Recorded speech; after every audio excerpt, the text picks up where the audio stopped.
Hey, everybody, I'm Mike Skill from the Romantics, and I'm on Nebula Music Podcast. Nebula Music Podcast. All right, what is up, everybody? Eddie Barco here once again, your favorite host of the Nebula Music Podcast. And today I am beyond excited because I have a legend on the show, somebody who's done so much for music. You guys have all heard his music, let's just be honest. And that's something to be said when you're a musician, to have tons of people listening to what you make. It's such an accomplishment, and I am beyond excited. Normally I spend a long time just giving an introduction, but man, I just want to get right into it because Mike Skill of the Romantics is on the show. Mike, how are you, man? Eddie, hello. Well, I don't know about being an icon or whatever. Just a working class rock and roller. So see, that's the sign of a legend right there. When you just work, you don't even have time to realize that you're a legend, because you really are, Mike. Your music has touched so many people. A lot of times you're working so hard at it, doing it, and on the road and writing and recording, you don't have time to think about, anything farther than that, anything beyond that. So yeah. Does it feel like it was just yesterday when all that music came out? Yeah, I was talking to someone else about that. It's like time has flown. Now that we stopped last year doing shows with Romantics, not my thing that I'm doing here, but you can tell you stop, and once you stop, you go, wow, it's unbelievable the time. You don't realize while you're working. Yeah, have you guys been playing nonstop for like the past? Nonstop, 40 years. 40 years. We were on the road from the first album. I was out of the band for about a year and a half, and then back on the road in the 80s, through the 80s all the way up to last year. Every year out, never broke up, never stopped playing. Jesus, man. What is the secret to that? And I know that's a very broad question because, there's so many bands that come and go. As you probably know, you were in the thick of it, so you probably saw tons of bands, being formed and then disbanding and whatever. But you guys are one of the rarities that just stuck it through and have successfully played for so many years and have done it well. Like, what's the secret to that? We just really loved what we were doing. I mean, I loved getting into the recording studio and writing songs and that whole element. And then really the travel, that as you get older and as you do it for a while, it gets a little bit cumbersome, but you're still got that hooked on that adrenaline. Get up, ready to go to the airport, go to the bus, get to the show, do the sound check. It really becomes a rhythm. So once you stop that, you start to realize, wow, what's going on around you and what things have happened and time going by. And I have a son, so he's been on the road with us. My wife's been on the road with us. So when things change and they mold and they move, but it's a love for what you're doing. It's really, you keep it going. Yeah. I love that, man. Well, I want to give my listeners a little bit of a backstory on you because, again, like I said, you kind of have this huge career in front of you, not only with just a group, but as a writer too. You've done a lot in the music industry. And I know that some people probably recognize you for a couple of your works, but I feel like you've done so much. So if you don't mind me just chiming in here or sidestepping a little bit, I want to talk about your backstory a little bit, going all the way back, maybe how you started with music, how that led into the Romantics, and then we can go from there. Sure. It's a long, ugly story. All the good ones are ugly, though. But that's the fun part. I'm kidding. Yeah, it's good. It's a good story because I've gone through a lot of years of different of the sounds that I've learned from different artists. Go ahead. What do you want to know? Well, what I want to start with is let's start with Detroit. I believe you're from Detroit, right? Yeah, I was born in Buffalo. We moved to Detroit when I was around 10 years old. I lived in Buffalo. We moved to Florida for about 4 or 5 years. My mom wanted to get out of the snow, 4-foot snow every year in Buffalo. I can't do it. Can't do it. The family is all Buffalo. And then we moved to Florida for, I think it was 6 years. And around the age of 10, I got to Detroit. And my mom's sister lived there. And we had family there. So we just kind of grew into the Detroit scene, man. It was a big city moving from Buffalo, bigger than Buffalo and bigger than Florida, the city in Florida, Lakeland, Florida. But Detroit was a bird. It was moving at the time, really going. Four car companies building cars 24 hours a day. Heavy duty unions support. all nationalities of people working together in the car in the shops and the factories, and so it's a really bonded thing. Neighborhoods were really bonded. Uh, I came to Portland in the 80s. In the 80s, I've been here since 80. Well, with a house 87, but 84 right around that, and there was no Lebanese food in Detroit. There was a lot of Lebanese food when I was growing up, when I was a kid. Really? So yeah. So it caught up. It caught up in Portland. But I would grow up with kids, my neighbors, Lebanese kids. We friends with friends, and with the kibbeh and all the really baba ganoush and all the good stuff of Lebanese food. Italians. I'm Italian, so there's tons of Italians, Irish, everybody. Yeah. Black, white, red, yellow. So and. So it was a really wide range of social, economic, and wide range of ideas, and a wide range of feelings, and camaraderie, and all that stuff that goes with a cross section, a good cross section. You're building for the greater good of the country, right? So yeah. What year was it that you got to Detroit? If you don't mind me asking. That was the early, I think it was around 61 or 2, 1960, Wow. 61, 62. Yeah, it's a long time. Yeah, but you know what's interesting? Because when you study music and you get into rock and roll and you get into singer-songwriter, I feel like Detroit has this very special place in music history, because a lot of important movements came out of Detroit that I feel like are overshadowed by other cities like Chicago, New York, maybe Los Angeles and Nashville, which all have their place in music history. Mm-hmm. But Detroit, I would argue, is definitely an equal contender, and especially for rock and roll. And since you grew up there and you were just describing that movement, the car companies, the unions, I feel like there was this sense of, I don't want to call it grunge, but there's definitely like this working man's attitude. Really down to earth. Yeah. And I'm wondering, I mean, would that be your opinion, that maybe that's why rock and roll was so prevalent and why it made sense that it came out of Detroit, or maybe there was other reasons why? I think it's that and probably more. I mean, I'm not sure I can touch on it all, remember all of it, but it's being a working class town, crossbreeding of ideas and cultures, and working your ass off. I mean, 24 hours a day, they were building cars. Yeah. Men and women going to, well, all men at the time, back in the 60s, all men.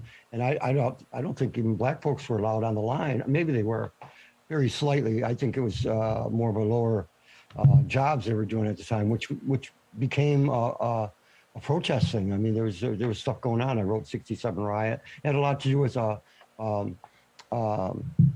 getting better jobs and better pay, and some other things that happened within that time with the 67 Riot. But really, you have to go back to it was happening everywhere. Rock and roll was happening everywhere. But in Detroit, you had the rhythm. Even before Elvis, you had jazz. Jazz had been huge in Detroit from the 20s up until now. Still, huge jazz artists and rhythm and blues artists was happening a lot. I mean, at the time when I came up, it was mostly groups. Soul groups like James Brown, Otis Redding, Ray Charles, and then you had with the flavor of maybe the Elvis stuff, rock and roll stuff. But there was a lot of pop music and lounge music. Pop, I mean, as in Doris Day, that kind of stuff. And what was lounge music? What was that? Lounge music would be, you go to bars. There were no bars with rock bands. It was bars with a piano bar with singer, or a female singer, or a guy singing at piano, or you'd have these ragtag banjo bands, like from New Orleans kind of thing. Banjos and tubas and horns, that kind of thing. All to gear people up for drinking and having a good time in the clubs after work. But then there were these little clubs. There was Hastings Street, and there's these blues clubs over there in Hastings Street where John Lee Hooker and all those guys were from. We're pulling it together. They work all day or all night. They were working at night, 24 hours, and they get off. And some of these bars were open very late, and they'd be playing their music. So musicians were working at the Ford factory, for instance, or the Dodge factory, and then they go off and play their music. So it came up from Memphis, came up down south.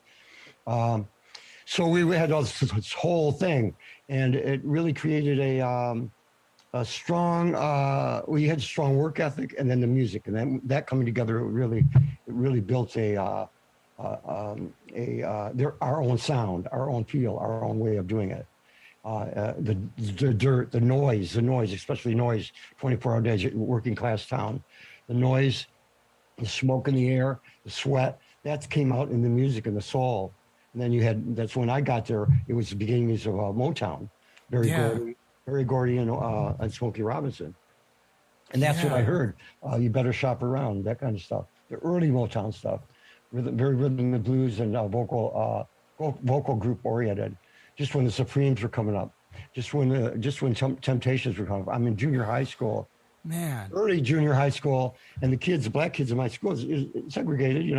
Uh, I mean, we all went to school together, and they were not everyone, but a lot of the kids had these great suits, like Italian knit sweaters, the green and gold and red, burgundy silk pants. Real dressed up, nice, looking like Temptations at school. Yeah. Comes to mind. Actually, they were singers. They'd sing. A lot of music going on all the time, and Motown had a lot to do with that. But that whole thing seeped in my psyche, into my thing, being 8, 9, 10 years old and hearing that, and it really, got the recipe going in me. I think I wanted to play piano when I was a little really small. We had a piano at another house, but we didn't. Of course, piano you don't just lug around at the time. Right.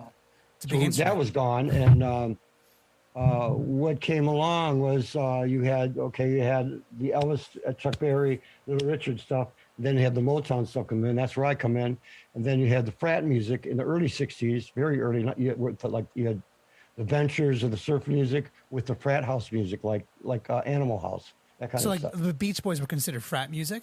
Beach Boys were California surf music at first. Hot rod cars and surfing. That was the first thing. But the college kids were grabbing on to that stuff and the rhythm and blues and mixing it together. So you had the surf music going on, you had the rhythm and blues, and then you had the pop of like the Beach Boys. So then you'd get the Sonics and groups like the Kingsmen with Louie Louie. The Sonics were a group from the Northwest out here, Portland, Oregon. And they're really raw. And they did Louie Louie before anyone did it. And so when we moved in from Motown, all this great Motown music with James Jamerson and the writers, Smokey Robinson. What a bass player, Jesus! Yeah, sorry, continue. And James Jamerson, Bob Babbitt, and so on, and that's that's the raw stuff that I grew up on. And then the radio station in Detroit, there was right across the river is Canada, and it's actually south, right in Detroit. It's south of Detroit, and across the river, and because it comes around the other way. But Right. Windsor had a radio station. It was like 50,000 watts, and it played everything from James Brown, Motown, all the Motown stuff, Roy Orbison, Elvis, all the white rock and roll mixed in with the soul music. So we had this great radio station. We had a great soul station, WJLB. Was all soul, and so you go between it. And back at that time, until I got about 17 or 18 out of school around there, I was listening. There was even a great country station playing really the good raw country stuff way back in the day. So when there was something on one station, you'd go over, could mix it up. This is all on AM radio. No FM yet, huh? Not yet. Then 68, 67 FM started freeform progressive music, no commercials. No commercials. This radio station would play anything from Frank Sinatra, Bing Crosby at the same time with Iron Butterfly, In-A-Gadda-Da-Vida, or Born to Be Wild, or The Time, all this progressive rock music. Joni Mitchell, from Neil Young, all the whole across the board. It'd go from all generations of swing music they'd be playing, and they'd play rock and roll. So it was really a good stomping ground to be a musician and a learning musician. So, Yeah.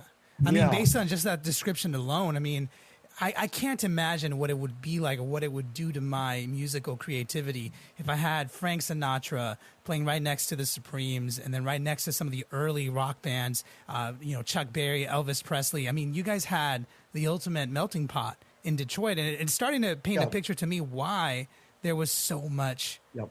cool stuff happening from there. How did you, well, I guess if you don't mind me asking this question, but it seems like back then there was a lot of identity around music, but it also seemed because it was a working town, people went to the factory and that was it. Was being a musician, was that something that was not encouraged? Was that something that maybe you were planning on being a factory man yourself, but somehow you got lucky? Or was it encouraged? Was it something that people actively tried to do? Discouraged. We were discouraged in our family of whatever you wanted to do. I mean, I was going through art, so I was going the art route in high school. I was majoring in art, and I was going commercial artists and all that, graphic artists. But the band came together. All of a sudden, the band came together, and the music got in the way. Was of this in that. high school or in college? This is in high school. This Gotcha. right in high school. I'm going right out the door, all A's straight, whatever, just really top notch grades and progression right into art school. I was going to one of the best art schools, Center for Creative Arts in Detroit. But music started happening. Music started bubbling. I got the bug real bad, real good in the end of high school. Then we were just writing all the time. Romantics weren't around yet. I had 2 or 3 bands going on consecutively, and it really just started rolling. You had the MC5 and the Iggy Pop and and Alice Cooper's and Grand Funk and all that happening. Bob Seger in Detroit in the mid '60s when they were like still playing teen clubs. They were still at the teen clubs in high schools. I saw Ted Nugent at a high school when he swung across the stage on a rope with the loincloth. I mean, this was after. Yeah, I mean, we were into his earlier stuff when he was in a band, the Amboy Dukes, when they did really actual songs, psychedelic kind of journey to the center of your mind, and so on. But actual songs, really good tight band. And then he moved off into the more Guitar Hero thing, but and that's when we kind of turned that off for us. We were into songs and progressive music, and Led Zeppelin came along and Hendrix came along before that, and so I'm not covering this. I'm kind of going all over the place. No, yeah, you do your thing. I know there's so much. There's so much to talk about. There is a progression because you had 50s rock. You had the in between where Elvis went away to the service, and then that break, and you had the samba, calypso music, whatever is on the radio, with surf music, with frat rock, and then it opened up. It was still a little bit of pop. You had singing groups, girl groups. The girl groups happened, the chiffons and all that, and Supremes, of course, and more and more. You have to look it up, but then next thing you have is and you have Roy Orbison, and you have Buddy Holly. What was happening before that? Then you have the thing open up with the British scene happen. So then you have the Kinks, the Animals, Dave Clark 5, Freddie and the Dreamers, Beatles and Stones, and I was a big Animals fan, and Kinks, and that happened. And then this Detroit thing happened, the Detroit Teen Club happening with bands playing songs themselves, imitating Yardbirds and the Who, and writing their own music, and so that all comes together. And the music was an outlet because you're working your ass off the factories and working class town, and so being a musician was an odd thing to be walking around and looking different, Yeah. Yeah. I'm curious what you think about this, because I've talked about this in the podcast a long time ago, but this is a concept that has fascinated me for a while. And I'm curious what you think, since you were actually there when all this was happening. Frank Zappa once said something along the lines, and I'm paraphrasing here, but he said something along the lines of, back in the, in the era that we're talking about, the 50s, 60s, 70s, he felt that things were a little bit more creative because during this time period, there was so much differences going on in terms of music that a lot of people, the higher ups and the labels and stuff, they didn't necessarily know what would work. So they kind of opened the gates to a lot of randomness. They didn't know what would work. They just throw stuff out there and try it. Exactly. So do you agree with that? Because what he was arguing was that he felt that where music was heading, and this interview happened, I think, in the late 70s or Yeah. early 80s, he felt that things were becoming a little too corporate, too singular, and that music eventually would become too narrow. And there's some arguments there on both sides, but I'm curious in your opinion, since you were there. Well, Yeah, sorry. I think you understand what I'm asking. yeah, I would never argue with Frank Zappa, whatever he says. It's, yeah, I mean, he's right. And yeah, I think things narrow down as the periscope zeroes in on the money. It all, yeah, it comes into one frame. Like right now, you hear all the same kind of singers. A lot of the young singers sound alike. A lot of it's just a straight ahead hip hop beat. A lot of it, there is rock and roll going on. It's not really good right now, but it's not really out. You have to look for it. Just like when I grew up, we had to look for it. We had to look up what's going on in Europe. We had to discover it as well. It wasn't going to like come up and here's Procol Harum, here's Humble Pie, here's stuff from Europe, the stuff that was coming out. So you're saying that when you like discovered like the British invasion, all that, you guys had to look for that, or was Not it like British in the invasion. newspapers? After when the progressive rock was happening, the invasion was in our face. It was right in your face. It was everywhere. There were groups that broke up because of the British sound. I mean, some bands went to the wayside because they didn't sound like the Brit bands and didn't look like the Brit bands. You had to have the look. You had to have the sound. And so radio is awash in that. TV and radio is awash in that. And it started.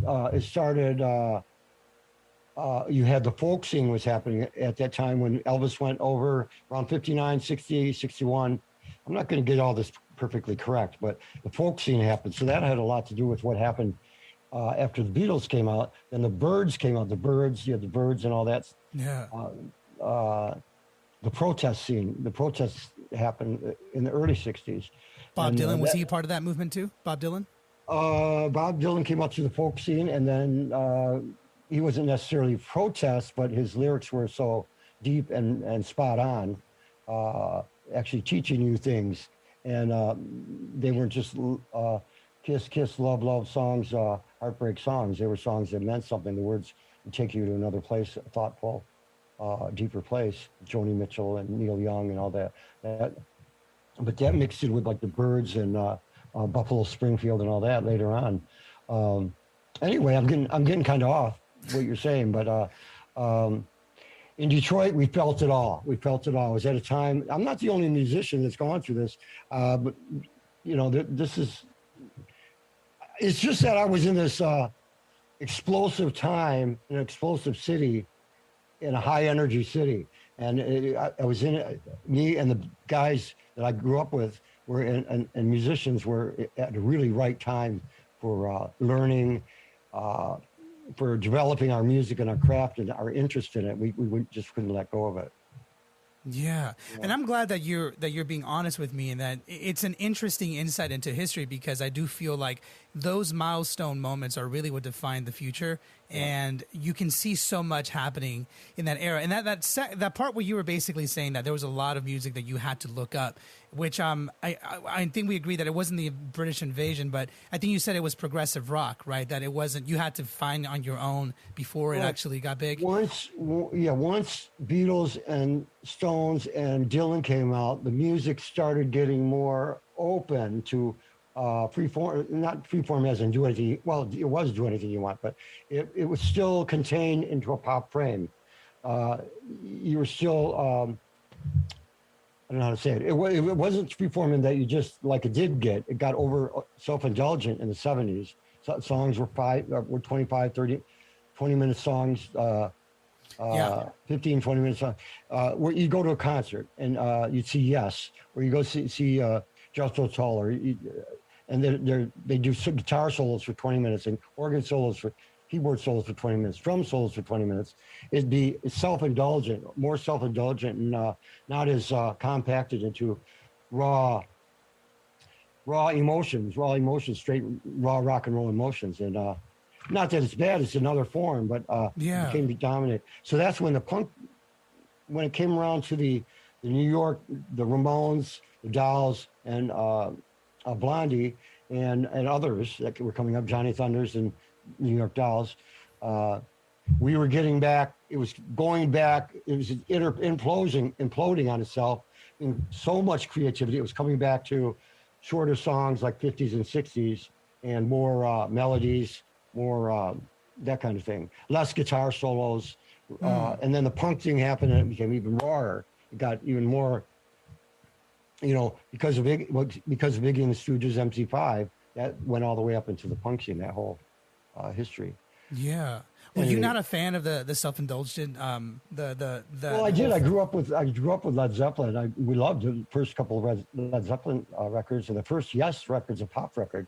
The first two records, and then they're doing records that are four albums in one. You buy a record that's 4 albums. It got self-indulgent. There's only so many guitar solos you can do. I mean, yeah. I mean, really, what it's about is an explosion, a guitar solo explosion of feeling for a certain amount of time in a song. Jazz. I guess what was happening was when progressive music happened and radio changed from AM to FM, we were looking at classical and jazz music because the concerts were more along that line. When you first went to concerts, when I first went to my first concert with the Chambers Brothers, Sly Family Stone, and Iron Butterfly, you sat there like this and you clap like that.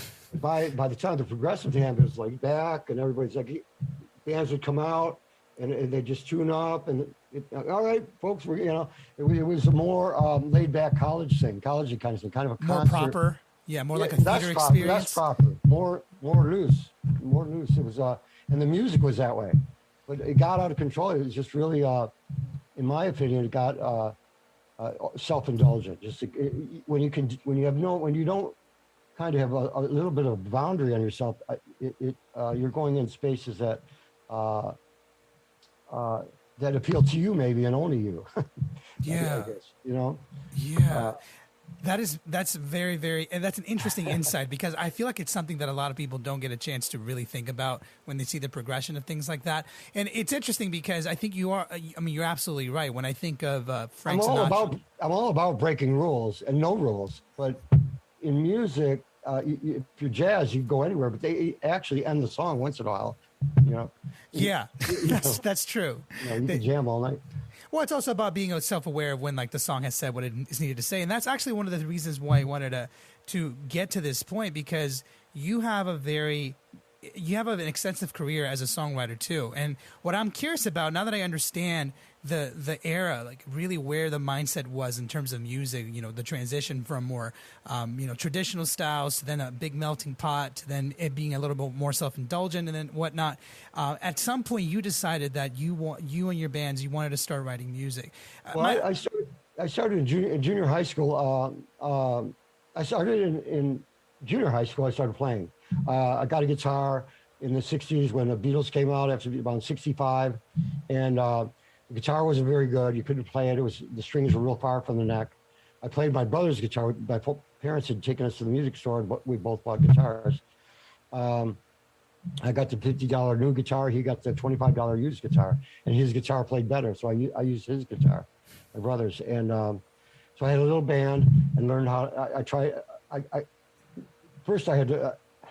I didn't play that guitar. I went to. I set it down for a little while. I got to junior high.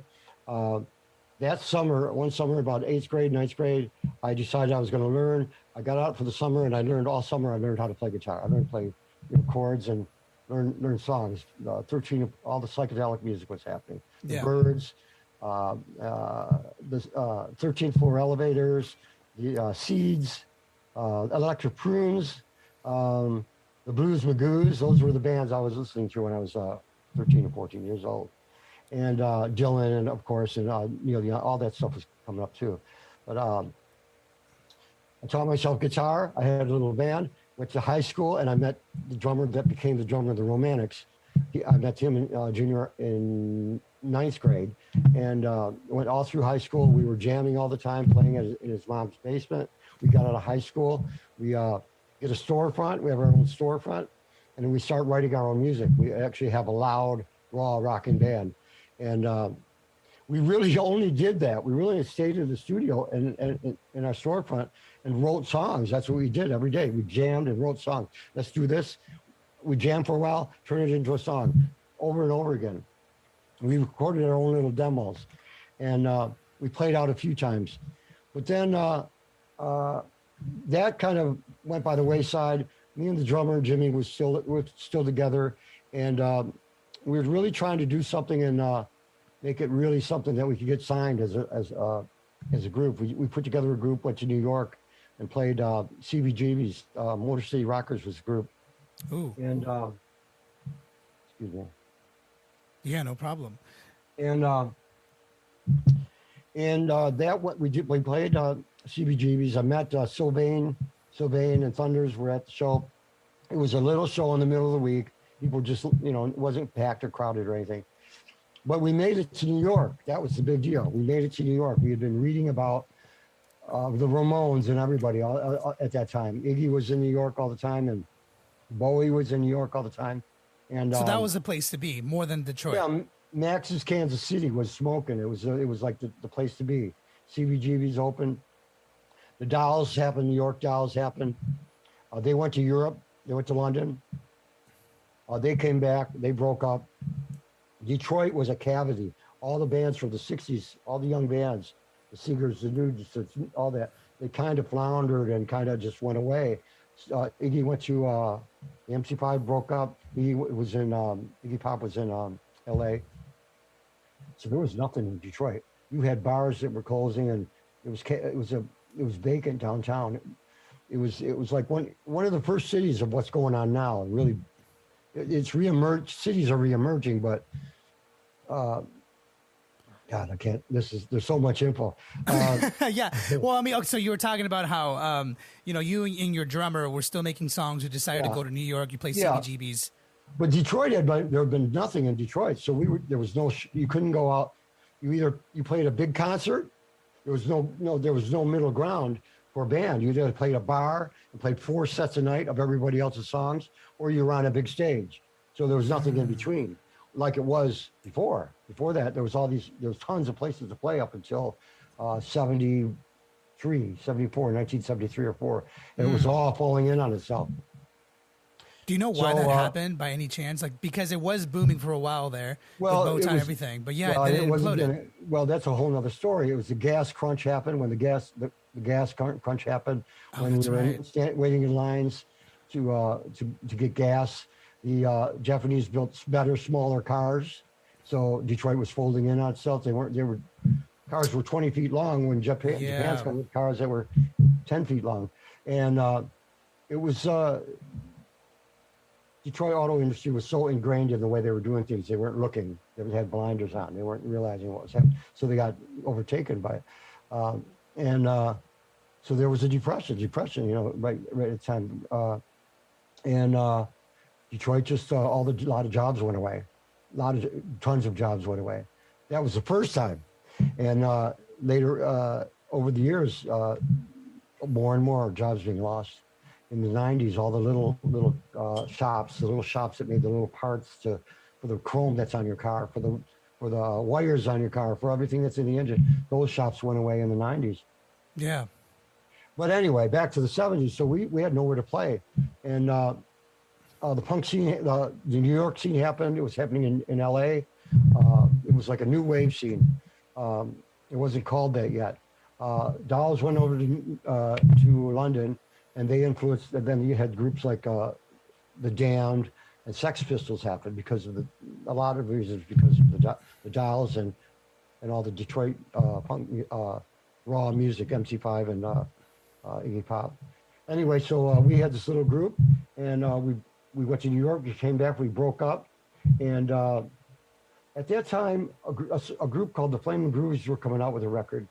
And it was being produced by Dave Edmunds, and it was all about going back to the raw Kinks Beatles thing. Stones, Kinks, Beatles, pop music, 3-minute songs, short guitar solos, Chuck Berry solos, melodies, songs. You could sing the melody. The choruses were real catchy. This was a groundbreaking record at that time, and And then the Jam really sparked my eye. The Jam and there's a few other groups, but I'll just say the Jam for now. The Jam with their look, uh, black coats, ties, skinny pants, really like the Who, really like the early Who, and Yeah. so that those two things were my kind of thing. Kinks, Beatles, and the Who. Pulled that together, and I go after coming back from New York. I told Jimmy, we could do this. This is great songs, catchy songs.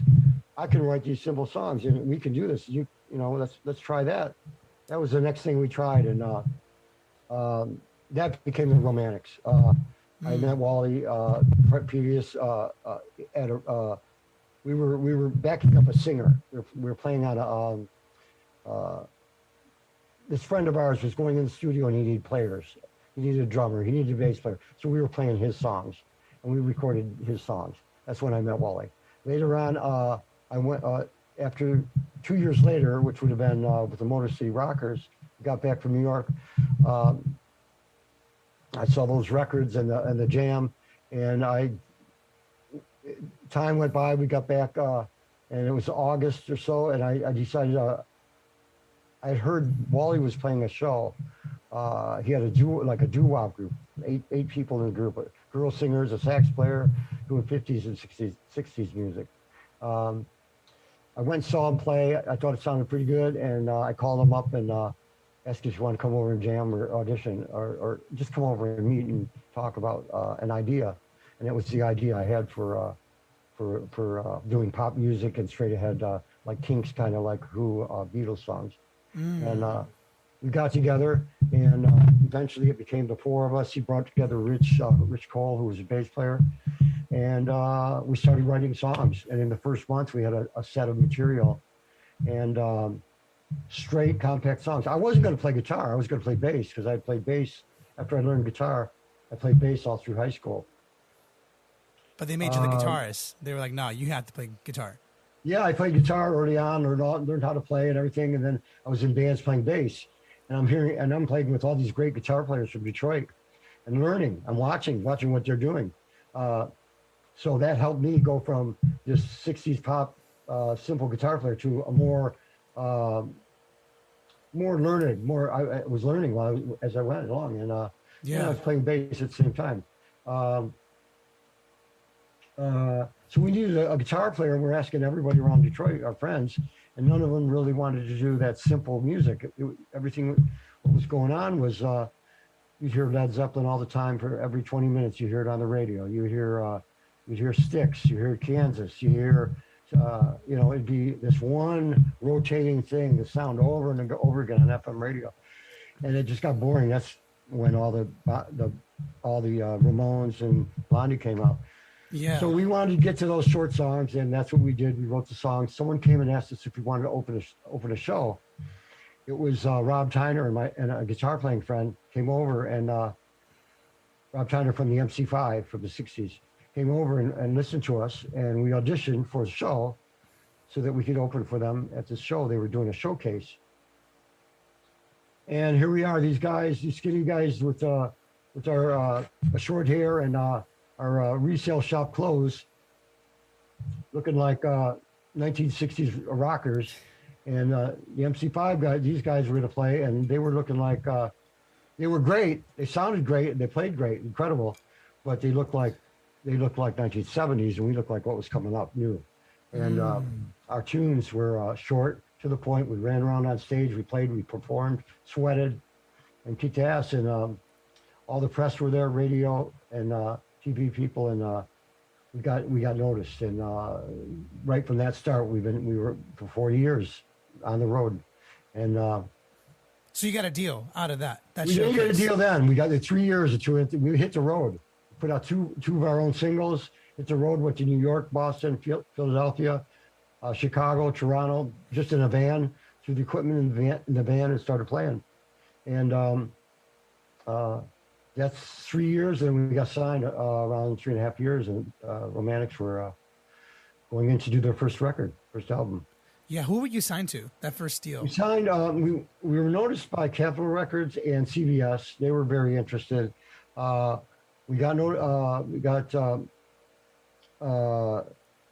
Nympher Records was a custom label of CBS. It's Nympher on Epic Portrait, which was owned by CBS Columbia.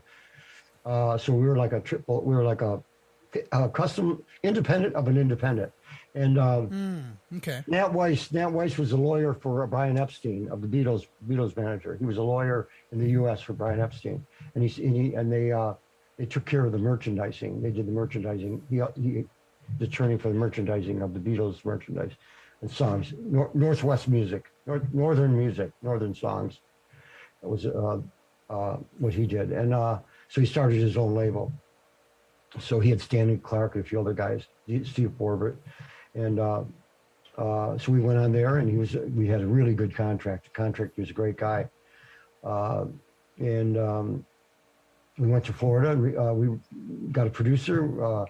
Pre-produced the songs, went to Florida, Miami Beach, and we wanted to get into Criteria, which is a famous studio. Aretha, James Brown, Allman Brothers recorded there. It was full. It was full, booked up. We couldn't get in. So there was a studio called Coconuts, and a small studio. Coconuts. Yeah. What a great name, though. That's a nice name.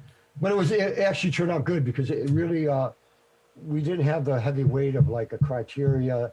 It was we went in and we just stayed to ourselves and we recorded the songs, and that's why we got What I Like About You and Talking and When I Look in Your Eyes and Tell. And that was at Coconuts. Yeah. Yep. Wow. Yeah. Jesus. Yeah. Well, it was right down the street from from Criteria. It was like 10 blocks away. Yeah. I don't think those studios are there anymore, or are they? I don't know if they are. Criteria. I went down. Coconuts. Criteria's there. I could. They wouldn't let me in. They don't know me. No. New generation. I could have pushed it, but I did. I could have pushed the buttons, but I didn't. I could have Good gotten for it. you. I didn't. For you. It didn't matter. I was going to look at the equipment anyway. But funny story. But we were there on vacation. But I went and I found the building that the original Coconuts is still there. It became some kind of medical building, and the board. I went there and I actually was interested in the tape machine and the board because I knew it was still there.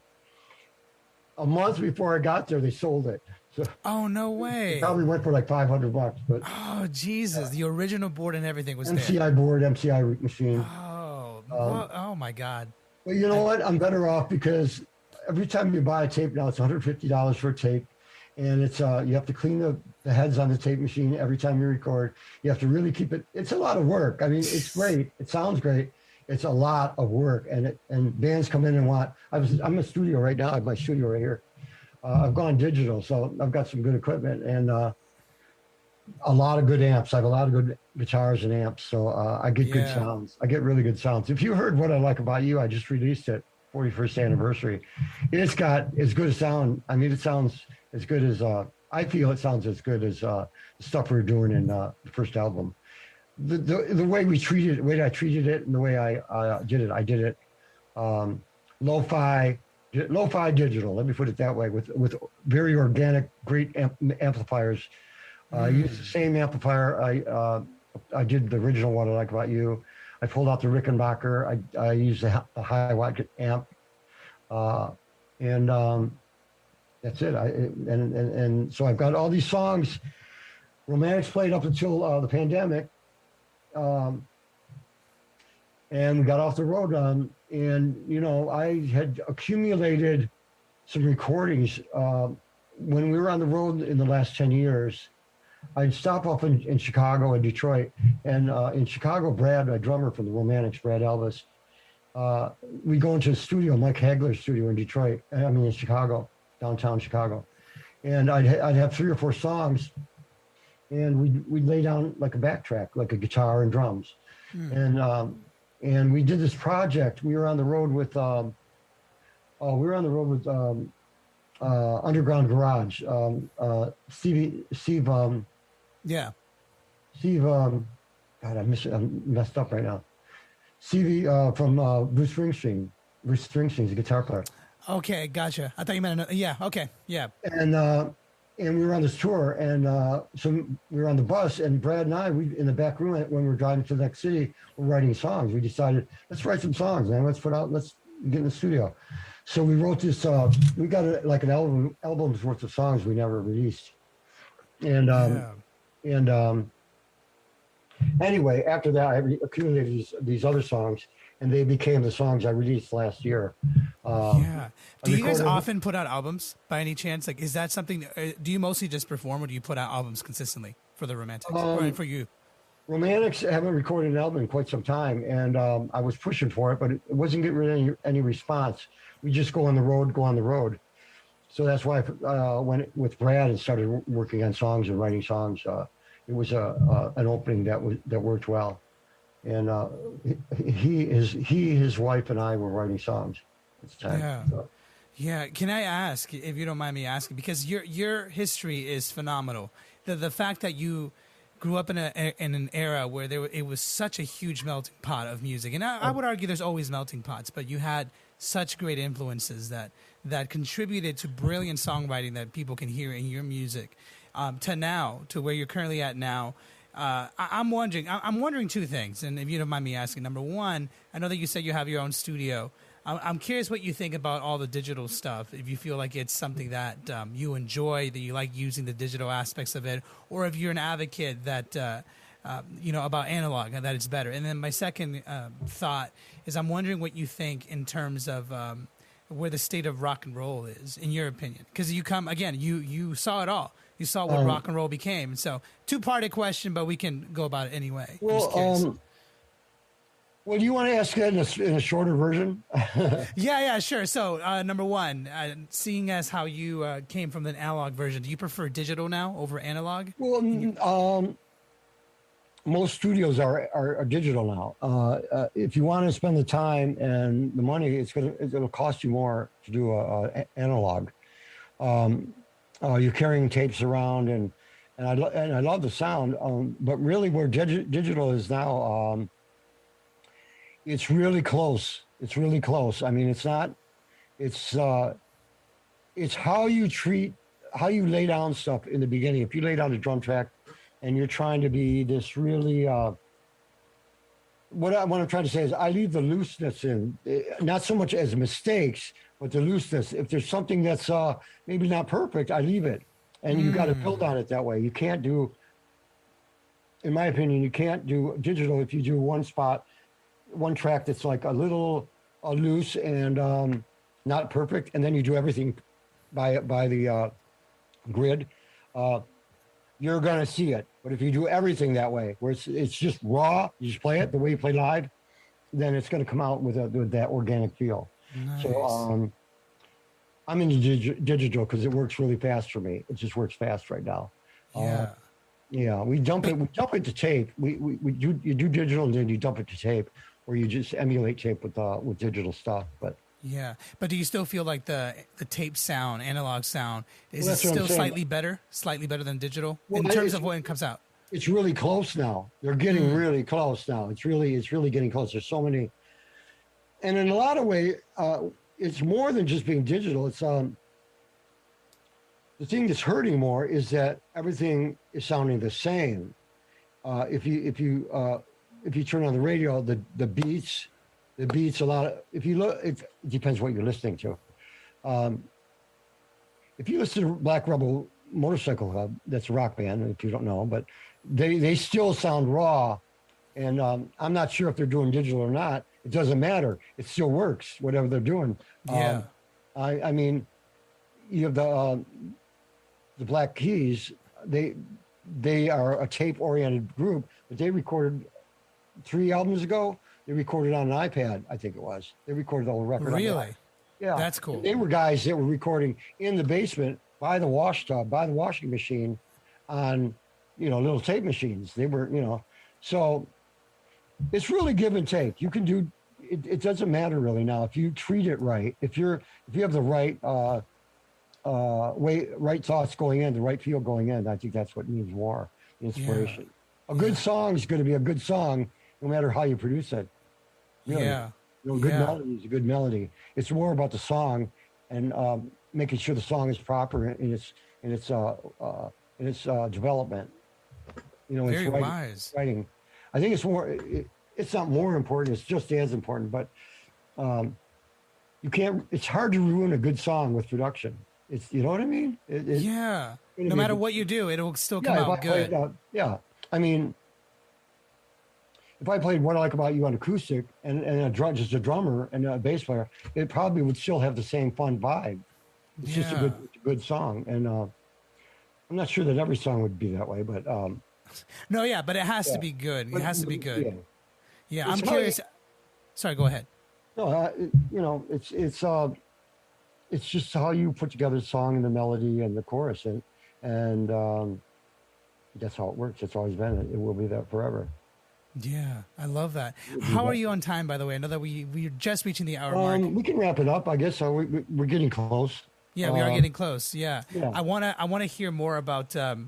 I guess we can combine this into one question because you do have new music, and I want to just ask you briefly about the new music that you have out in terms of like the new songs that you Yeah. put out, and also how you feel that applies to where rock and roll is currently in its current state.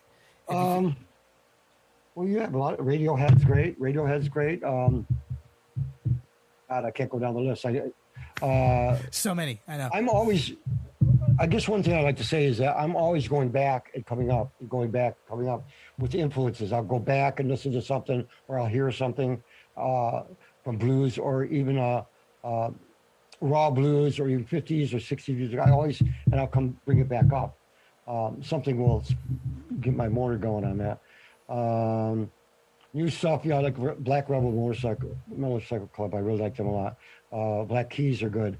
Radiohead, I listen to that still.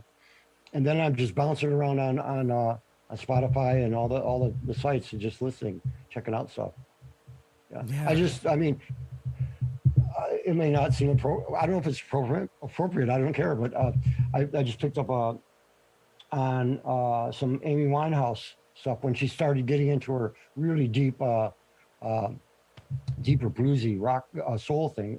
Incredible! What incredible stuff! I listened to before, but I was more uh, hearing the early stuff. But her other stuff. It's unfortunate what happened with her, but yeah, it is.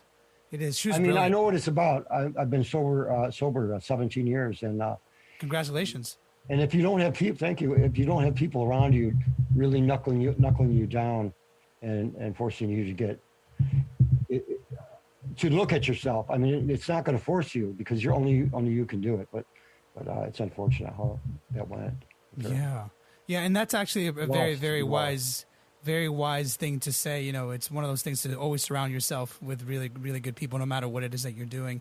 Amy Winehouse was brilliant, and you know, it's unfortunate, but she still lives on. So to kind of start wrapping things up, Mike, I'm curious, what do you have on your plate? And my I know. stuff. Well, in the last year, I put out 67 Riot just before last year, and that was a song about the Detroit riots in 1967 that happened, and it was a big deal, and it is a big deal. It started off a lot of stuff, and Detroit was always going through racial tension and racial discrepancies, and so I wrote this song. It's something I wanted to do. I had the title 67 Riot, and I eventually finished it. I recorded it. I put it out digitally, and put a few more songs out. Carrie Got Married, Not My Business, My Bad Pretty. And then I got the idea I wanted to get Wayne Kramer from the MC5, one of my heroes, play guitar on 67 Riot. And I didn't want to call. I was afraid to call.